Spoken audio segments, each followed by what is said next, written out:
دعا کا وقت ہے، صرف میں 10 سے 12 منٹ آپ سے بات کروں گا، انشاءاللہ اس کے بعد دعا ہوگی، کیونکہ آپ بھی اس وقت دعا مانگ رہے ہیں کہ اللہ کرے دعا ہی ہو جائے.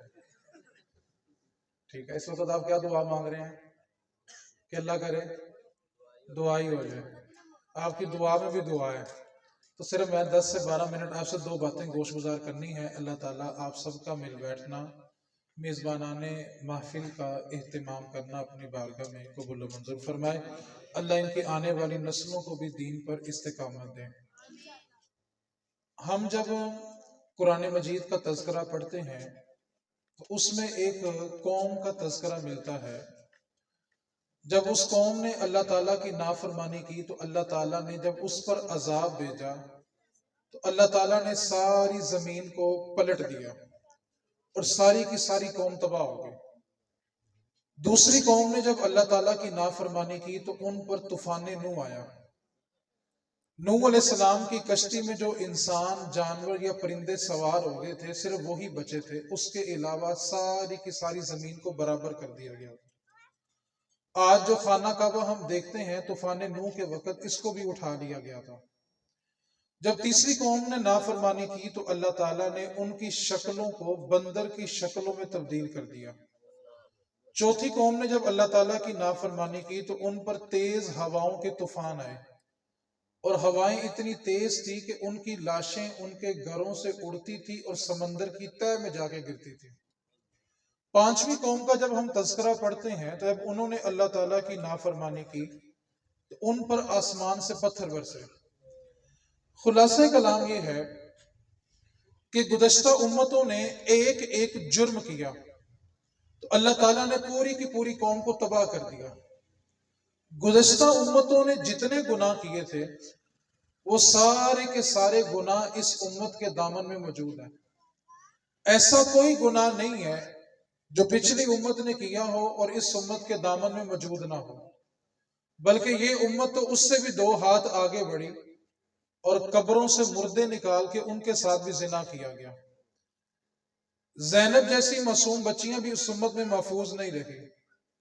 ہسپتالوں کی چھتوں سے انسانی مردے کئی کئی سال پرانے مل جائیں. ایسا کون سا گناہ ہے جو پچھلی امت نے کیا ہو اور اس امت کے دامن میں موجود نہ ہو؟ پھر سوال یہ پیدا ہوتا ہے کہ سب کچھ ہم نے کر لیا تو ہم پہ آسمان سے پتھر کیوں نہیں برستے؟ ہم نے سب کچھ کیا، ہماری شکلیں بندروں کی شکلوں میں تبدیل کیوں نہیں ہوئی؟ ہم نے ہر جرم کیا، ہم پہ طوفان نوح کیوں نہیں آیا؟ ہم نے ہر جرم کیا، ہم پہ زمین کو پلٹا کیوں نہیں گیا؟ اگر سب کچھ کرنے کے باوجود ہم بچ گئے ہیں نا تو بچنے کی صرف ایک ہی وجہ ہے کہ حضور آ گئے ہیں. اس کے سوا کوئی وجہ نہیں ہے. ہمارے گناہوں اور اللہ کے عذاب کے درمیان جو پردہ ہے نا اس پردے کا نام رحمت مصطفیٰ ہے. اللہ رب العزت وَمَا كَانَ اللَّهُ لِيُعَذِّبَهُمْ وَأَنْتَ فِيهِمْ. محبوب اللہ کی یہ شان ہی نہیں کہ جہاں پر آپ ہوں وہاں پہ اللہ کا عذاب آ جائے. اب کوئی یہ کہے کہ حضور تھے تو سوال یہ پیدا ہوتا کہ پھر آج کس چیز نے ہمیں بچایا ہوا ہے؟ تو کہنا پڑے گا ہر زمانہ میرے حضور کا ہے. جو جس زمانے میں بچا ہے وہ حضور کی رحمت کی وجہ سے بچا ہے. ایک بات ہوگی. دوسری بات، محفل میلاد کروانے کے کچھ مقاصد ہوتے ہیں. میں صرف ایک بات کروں گا کہ ہم میلاد مناتے ہیں تو کوئی نہ کوئی تو وجہ ہونی چاہیے نا. نبی پاک صلی اللہ علیہ وسلم کے ایک صحابی ہیں، ان کا نام ہے حضرت خزیمہ. نبی پاک صلی اللہ علیہ وسلم نے فرمایا کہ جب میری شریعت کے اندر کسی جگہ پہ گواہی دینے کی ضرورت ہو تو 2 بندے گواہی دیں گے تو اس کی بات ثابت ہوگی. لیکن میرے نبی پاک نے فرمایا کہ جس مقدمے کے اندر میرا خزیمہ گواہی دے گا اس ایک کی گواہی 2 کے برابر ہوگی. وجہ یہ تھی کہ رسول کریم صلی اللہ علیہ وسلم ایک دن صبح سویرے فجر کے بعد سیر کرتے کرتے مدینے کی حدود سے باہر چلے گئے. مدینے سے باہر ایک بازار تھا، وہاں پہ ایک یہودی اپنا گھوڑا لے کے کھڑا تھا فروخت کرنے کے لیے. نبی پاک صلی اللہ علیہ وسلم کو وہ گھوڑا پسند آیا. آپ نے اس سے قیمت طے کی اور فرمایا کہ میں تو سیر کرنے آیا تھا، قیمت تو ساتھ نہیں لایا، تو ایسا ہے کہ تم چند لمحے رکو، میں مدینے جاتا ہوں، قیمت لا کے تمہیں دیتا ہوں، تو گھوڑا میرے سپرد کر دینا. اس نے کہا ٹھیک ہے۔ اب رسول کریم صلی اللہ علیہ وسلم جب قیمت لینے کے لیے مدینے پہنچے تو اس یہودی کو کسی نے گھوڑے کا ریٹ زیادہ لگا دیا۔ اب وہ گھوڑا بیچنے سے منکر ہو گیا۔ اب نبی پاک صلی اللہ علیہ وسلم جب قیمت لے کے پہنچے تو نبی پاک نے فرمایا یہ تمہاری قیمت ہے، گھوڑا میرے سپرد کر دو۔ وہ کہنے لگا میں نے تو آپ کو گھوڑا بیچے نہیں ہے۔ اب نبی پاک صلی اللہ علیہ وسلم کا یہ دعویٰ تھا کہ میں نے گھوڑا اتنی قیمت میں خریدا ہے، اور یہودی مسلسل انکار کر رہا تھا کہ میں نے گھوڑا آپ کو نہیں بیچا۔ اب جب بحث بڑھ گئی، شور ہوا، تو بازار میں ارد گرد کے لوگ بھی جمع ہو گئے۔ یہودی کی زبان سے ایک جملہ نکلا کہ اگر آپ نے مجھ سے گھوڑا خریدا ہے تو کوئی گواہ پیش کر دیں، اگر کوئی گواہ آپ کی گواہی دے دے تو میں گھوڑا آپ کے سپرد کر دوں گا۔ کیونکہ یہودی جانتا تھا جس وقت یہ سودا ہوا تھا میرے اور ان کے علاوہ یہاں پہ کوئی نہیں تھا۔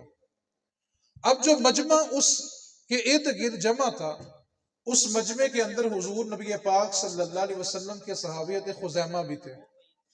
آپ نے جب یہودی کا یہ جملہ سنا نا کہ جو گواہی دے دے گا کہ آپ نے مجھ سے گھوڑا خریدا ہے تو میں گھوڑا آپ کو دے دوں گا، حضرت خزیمہ آگے بڑھے اور عرض کرنے لگے یا رسول اللہ صلی اللہ علیہ وسلم، میں گواہی دیتا ہوں کہ آپ نے اس یہودی سے گھوڑا خریدا بھی ہے، اور جتنی قیمت آپ بتا رہے ہیں اتنی قیمت میں خریدا ہے۔ اب گواہ پیش ہو گیا، یہودی نے گھوڑا دیا، رقم لی، یہودی چل پڑا۔ حضور نے گھوڑے کی لگام پکڑی، حضور مدینے کی طرف چل پڑے۔ اب حضور چل رہے ہیں، ساتھ ساتھ حضرت خزیمہ چل رہے ہیں۔ میرے نبی پاک صلی اللہ علیہ وسلم نے پوچھا خزیمہ، جس وقت سودا طے ہوا تھا میرے اور یہودی کے سوا یہاں پہ کوئی نہیں تھا، پھر تم نے کیسے گواہی دی کہ میں سچ بول رہا ہوں، اور تم نے کیسے یہ کہہ دیا کہ میں نے گھوڑا خریدا بھی ہے اور اتنی قیمت میں خریدا ہے؟ حضرت خزیمہ کا جواب سنیں، عرض کرنے لگے یا رسول اللہ، ہم نے جبریل اترتا نہیں دیکھا، آپ نے کہا جبریل آتا ہے تو ہم نے مانا، ہم نے قرآن اترتا نہیں دیکھا، آپ نے کہا یہ قرآن ہے تو ہم نے مانا، ہم نے جنت دوزخ جنات فرشتے نہیں دیکھے، آپ نے کہا تو مان لیا۔ یا رسول اللہ، اس دنیاوی سودے کی حیثیت ہی کیا ہے؟ ہم نے تو اپنا رب نہیں دیکھا، آپ نے کہا رب ہے تو ہم نے بن دیکھے اپنے رب کو بھی تسلیم کر لیا۔ ہم تو رب کو بھی آپ کے کہنے پہ رب مانتے ہیں، تو کوئی چھت پہ چڑھ سکتا نہیں زینہ چھوڑ کے، زینہ کہتے ہیں سیڑھیوں کو، کوئی چھت پہ چڑھ سکتا نہیں زینہ چھوڑ کے، اور کوئی خدا کو پا سکتا نہیں مدینہ چھوڑ کے۔ خدا کا پتہ بھی در رسول سے ملے گا۔ آج اس نقطے کو بس آپ نے لے کے جانا ہے۔ نبی پاک صلی اللہ علیہ وسلم کی ولادت کی خوشی کرنے کے لیے میلاد کروانا فرض نہیں ہے، جلوس میں جانا بھی فرض نہیں ہے، یہ خوشی کے اظہار کا ایک طریقہ ہے، لیکن نبی پاک کے آنے کی خوشی کرنا یہ فرض ہے۔ ایک بندہ میلاد میں نہیں آتا، کوئی اعتراض نہیں، جلوس میں نہیں آتا، کوئی اعتراض نہیں، کم از کم اپنے گھر میں بیٹھ کر خوش تو ہونا کہ میرا نبی آ گیا۔ نہیں میلاد کرتا، کوئی اعتراض نہیں، جلوس میں نہیں گیا، کوئی بات نہیں، کم از کم خوش تو ہونا کہ آج وہ تشریف لائے ہیں جن کی وجہ سے آج میں مسلمان ہوں۔ میں صرف ایک بات کی طرف آپ کا اشارہ کر کے توجہ دلوانا چاہتا ہوں۔ آپ تصور کریں، اللہ نہ کرے اگر ہم مسلمان نہ ہوتے تو کوئی کسی گائے کی پوجا کر رہا ہوتا، کوئی چاند ستاروں کی پوجا کر رہا ہوتا، کوئی گائے کا پیشاب پی رہا ہوتا۔ کم از کم اتنا احسان تو مانے نا کہ ہم مسلمان ہیں کہ حضور آ گئے ہیں۔ ہم نے رب کو بھی مانا تو کس کے کہنے پہ مانا؟ حضور کے کہنے پہ مانا۔ ہم میں سے کسی نے اپنے خدا کو دیکھا نہیں ہے، لیکن کس کے کہنے پہ مانتے ہیں؟ علامہ اقبال رحمۃ اللہ علیہ کے زمانے میں ایک بندہ تھا، اس کا اعتراض یہ تھا کہ خدا ہے تو نظر کیوں نہیں آتا؟ اس نے جگہ جگہ جانا لوگوں سے بحث کرنی کہ خدا ہے تو نظر کیوں نہیں آتا۔ ایک دن وہ سیالکوٹ سے گزر رہا تھا تو اس نے ایک بندے کو روکا، کہنے لگا مسلمان؟ اس نے کہا ہاں مسلمان ہے۔ کہنے لگا خدا ہے؟ مسلمان نے کہا ہاں خدا ہے۔ تو کہنے لگا نظر نہیں آتا۔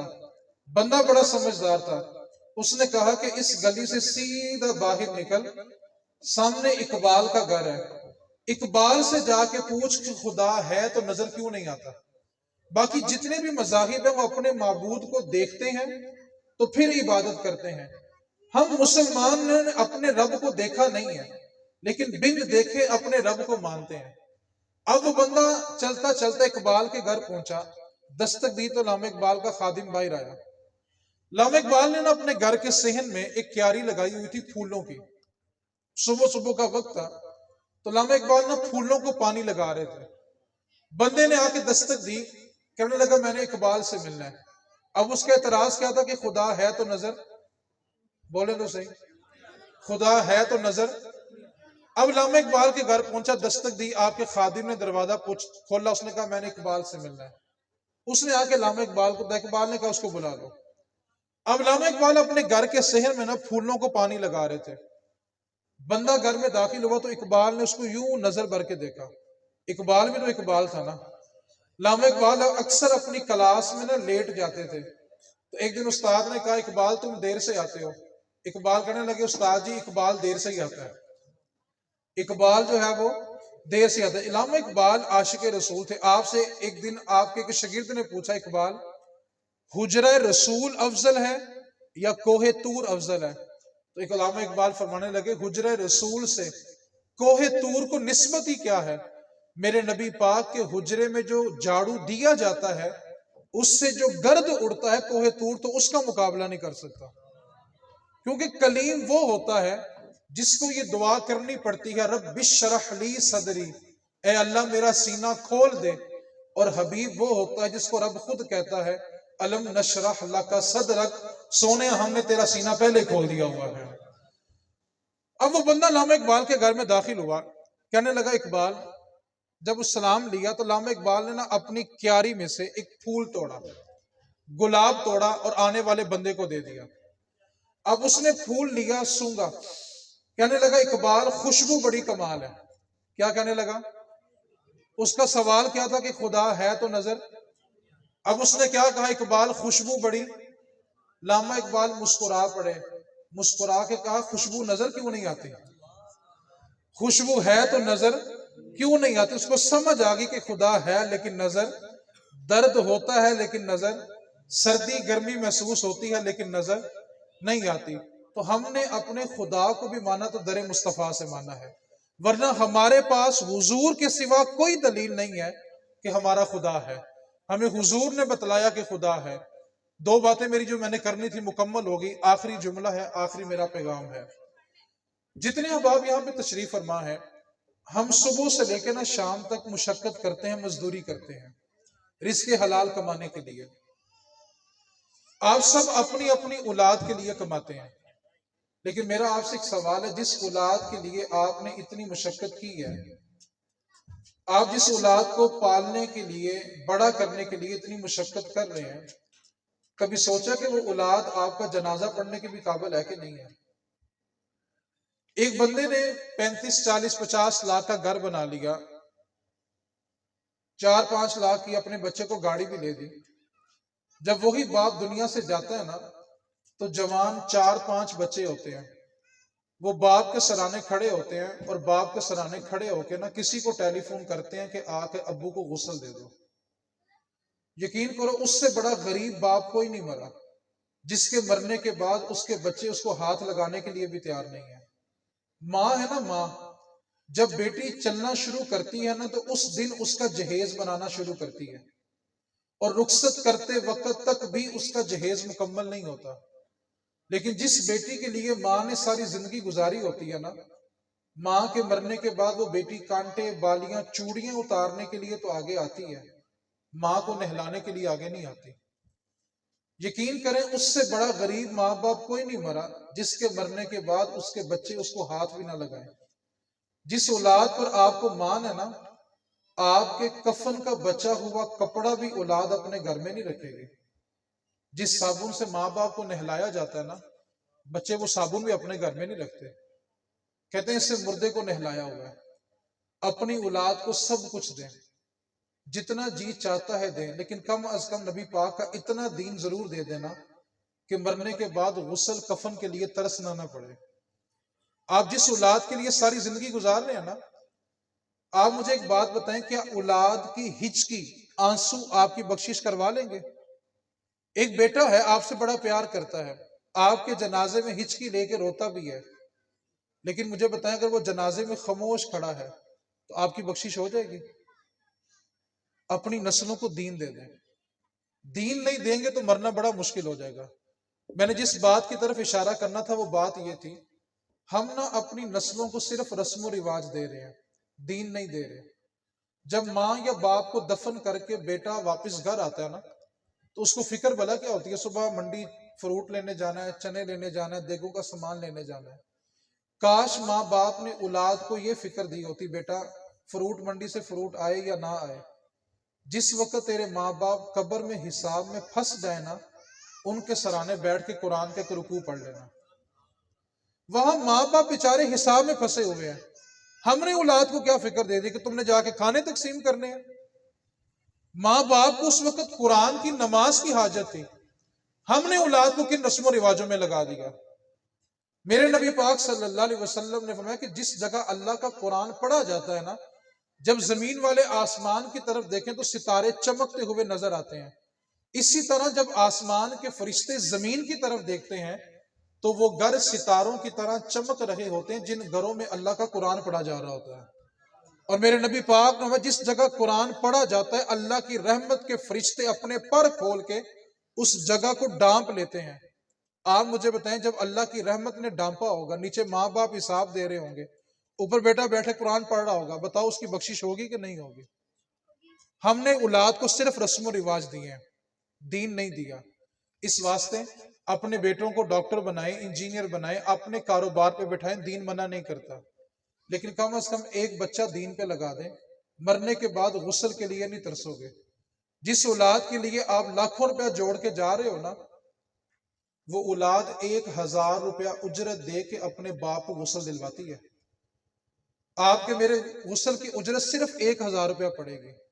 ماں سوچے جس بیٹی کے لیے اس نے ساری زندگی بسر کر دی ہے، کیا اس کی بیٹی اس کو مرنے کے بعد ہاتھ لگانے کے لیے تیار ہے؟ اس کو کفن پہنانے کے لیے تیار ہے؟ اگر نہیں ہے تو اتنا دین ضرور دے دینا کہ مرنے کے بعد غسل کے لیے ترسنا نہ پڑے۔ نہلانے والا اپنا ہو، اللہ نہ کرے باپ کا چہرہ بگڑ جائے نا، تو ساری زندگی کسی کو بتائے گا نہیں میرا باپ ایسا تھا۔ اپنا بتاتا نہیں اور غیر کبھی چھپاتا نہیں۔ خاندان میں ایک ڈاکٹر ہو نا تو سارا خاندان اس سے فائدہ اٹھاتا ہے، ایک انجینئر ہو، ایک دکاندار ہو تو سارا خاندان اس سے فائدہ اٹھاتا ہے۔ اور اگر خاندان میں ایک عالم دین ہو تو میں آپ سے سوال پوچھنا چاہتا ہوں، مرنے والے کا بیٹا اگر ڈاکٹر ہو تو جنازے میں زیادہ لوگ کون آئیں گے؟ بولیں تو صحیح۔ انجینئر ہو تو بیٹا تو پھر جنازے میں زیادہ لوگ کون آئیں گے؟ دکاندار ہو تو سوچو، مرنے والے کا بیٹا اگر عالم دین ہو تو آپ ایک امام ڈھونڈ رہے ہو، جہاں تک نگاہ اٹھاؤ گے سینوں میں لوگ قرآن اور حدیث لے کے کھڑے ہوں گے، پتہ نہیں کس کے ہاتھ اٹھیں گے تو مرنے والے کی بخشش ہو جائے گی۔ تو صرف اتنی گزارش کرنی تھی، اولادوں کو سب کچھ دیں، اپنی حیثیت، اپنی طاقت، اپنی ہمت، اپنی اوقات سے بڑھ کر سب کچھ دیں، لیکن اتنا دین ضرور دے دینا کہ مرنے کے بعد غسل کے لیے ترسو نہ۔ ایک لمحے کے لیے تصور تو کرو، عالم تصور میں جاؤ تو صحیح کہ میری میت گھر کے صحن میں پڑی گیا، جس اولاد کی خاطر میں نے خون پسینہ ایک کیا، اپنے مالک سے گندی گالیاں بھی سنتا رہا، گرمی برداشت کی، سردی برداشت کی، نشیب و فراز کو برداشت کیا، عالم جب موت کا مجھ پہ طاری ہوتا ہے، گھر کے صحن میں پڑا ہوں، جوان بیٹے میرے سر پہ کھڑے ہیں، کون سا بیٹا میں نے ایسا پالا جو مرنے کے بعد مجھے ہاتھ لگانے کے لیے تیار ہے؟ باپ کے بدن سے جو کپڑے اترتے ہیں نا، بیٹا یوں 2 انگلیوں سے کپڑے اٹھاتا ہے، وہ تو باپ کے کپڑوں کو پورا ہاتھ ڈالنے کے لیے تیار نہیں ہے۔ ہم کس گمان میں ہیں؟ ساری زندگی یوں ہی گزار کے چلے جائیں گے۔ ہم بھلا کیا سوچتے ہیں، اولاد کو اچھی سہولتیں دیں گے تو اولاد کے کام آئیں گی۔ اولاد کے کام آ گئی، اولاد تیرے بھی کام آئی ہے کہ نہیں آئی؟ باپ جب بیٹی کو رخصت کرتا ہے نا تو قرآن کے سائے میں رخصت کرتا ہے۔ کسی بھی عقل مند بندے سے پوچھو بھی قرآن کا سایہ کیوں کیا، تو ایک ہی جواب دیتا جی قرآن کی برکت ہوگی تو بیٹی کی زندگی میں سکون ہوگا۔ سوچو یار، جو قرآن سر کے اوپر ہے تو اتنی برکتیں ہیں، وہ قرآن اگر سینے کے اندر ہو تو کتنی برکتیں ہوں گی یار۔ نسلوں کو سایہ دے رہے، تعلیم نہیں دے رہے۔ اور میرے بھائی، کم از کم قرآن اتنا پڑھا جانا کہ جب آپ کو قرآن کی حاجت ہو نا تو آپ کے بچے مدرسوں میں جا کے بھیک نہ مانگے۔ میرا باپ ساری زندگی مشقت میرے لیے کرے، مزدوری میرے لیے کرے، اپنے مالکوں سے گندی گالیاں میرے لیے سنے، اور جب میرے باپ کو، میری ماں کو پڑھے ہوئے قرآن کی حاجت ہو تو میں جا کے لوگوں کے ترلے کروں؟ میں اپنے باپ کے لیے قرآن کیوں نہیں پڑھتا؟ اس بات کو پلے باندھیں، اہل سنت والوں کی طرف سے مرنے والوں کے ساتھ جو سب سے بڑا ظلم ہوا نا، ہم نے اپنے مرنے والوں کو چند دیگوں میں بند کر دیا۔ ہم نے سمجھا کہ 2 دیگیں پکائیں گے تو مرنے والوں کا حق ادا ہو جائے گا، اس واسطے اولاد کو سب کچھ دے کے جانا، لیکن اتنا دین ضرور دینا کہ مرنے کے بعد غسل کے لیے نہ ترسو، کفن کے لیے نہ ترسو، جنازے کے لیے نہ ترسو۔ اس واسطے یہی آپ سے بات گزارش کرنی تھی کہ نبی پاک کا میلاد ہم اس لیے مناتے ہیں کہ ہمیں تو رب کا پتہ دینے والا بھی در رسول ہے، ٹھیک ہے؟ ہم نے جو کچھ بھی لیا در رسول سے لیا، اور دوسری وجہ کہ آج اگر ہم سب کچھ کرنے کے باوجود بچے ہوئے ہیں تو وجہ صرف ایک ہے کہ حضور آ گئے ہیں، حضور کی رحمت ہے تو ہم اللہ کے عذاب سے بچے ہوئے ہیں۔ تیسری بات میں نے یہ کی ہے کہ اگر مرنا آسان کرنا چاہتے ہیں تو اپنی نسلوں کو دین دے دینا، ورنہ آپ کے بچوں کو آپ کے لیے دیگوں کی ضرورت محسوس ہوگی، پڑھے ہوئے قرآن کی ضرورت محسوس نہیں ہوگی۔ اس کو یہ فکر ہوگی کہ میں نے باپ کے مرنے پہ 2 دیگیں پکانی ہے، کاش اس بیٹے کو یہ فکر دو کہ میں نے اپنے باپ کی بخشش بھی کروانی ہے، اپنے ماں کو بخشوانا بھی ہے میں نے۔ اس لیے اپنی اولاد کو دین دیں۔ اب جس کے جی میں آئے وہ حاصل روشنی کرے، اب جس کے جی میں آئے وہ حاصل روشنی کرے، ہم نے تو دل جلا کے سر